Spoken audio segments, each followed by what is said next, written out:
మాకు ఎక్కడ major challenges ఎదురవుతాయంటే మాకు మేజర్గా ఎడిటింగ్లో అంటే డిజైనింగ్ అండ్ ఎడిటింగ్ కానీ ఫస్ట్ మాకు స్టఫ్ ఇస్తారు. ఫోటోగ్రాఫర్ ఎడిట్ చేయడు, నీ ఇష్టమన్నా నువ్వు చేసేయి అంటాడు. ఏం కావాలని అడుగుతాం, నీ ఇష్టమన్నా నీకు ఎట్లా నచ్చితే అట్లా చేయండి అంటాడు. సరే చేస్తా, ఓ రోజంతా కష్టపడి చేస్తా. ఫోటోగ్రాఫర్కి వెళ్తుంది, ఫస్ట్ ఫోటోగ్రాఫర్స్ అన్న అక్కడ 2-3 చేంజెస్ ఉన్నాయన్న అంటాడు.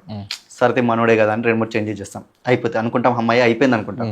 ఇది క్లయింట్కి వెళ్తుంది, క్లయింట్ ఒక 4 చేంజ్లు చెప్తాడు. ఎవరు పెళ్లి కొడుకు నుంచి బుక్ చేస్తే పెళ్లి కొడుకు 4 చేంజ్ చెప్తాడు. సరే మళ్ళీ ఫోటోగ్రాఫర్ అన్నమ్మా 2 చిన్న చేంజెస్ అన్న చేయంటాడు. సరేనా 2 చిన్న చేంజెస్ చేస్తాం. ఎంత అయిపోయింది, ఇక ప్రింటింగ్ పంపిద్దాం సార్, పెళ్లి కూతురు 4 చెప్తుంది, వాళ్ళ తండ్రి 4 చెప్తాడు. ఇవన్నీ అయిపోయేసరికి అదంతా ఎట్లా తయారైపోతుంది అంటే మొత్తం కలగూర గంపలాగా తయారైపోతుంది. ఈ విజన్ అనేది ఫోటోగ్రాఫర్కి ఉండదు కదా. ఫస్ట్ ఫోటోగ్రాఫర్ ఏం చేయాలి, వాళ్ళతో ఫోటో సెలెక్షన్ చేసుకోవాలి, ఏవి పెద్ద వాడాలి, ఏంటి చూసుకోవాలి. ఇవన్నీ చేసినప్పుడు మాకు ఏమనిపిస్తుంది అంటే ఇదేదో మొత్తం మాస్ కొట్టిచ్చేస్తే అయిపోతుంది అనే ఫీలింగ్లు వచ్చిన రోజులు కూడా చాలా ఉన్నాయి. 2000 ఫోటోలు ఇచ్చేసి 20 షీట్లు చేయమంటే ఎక్కడ చేస్తాం?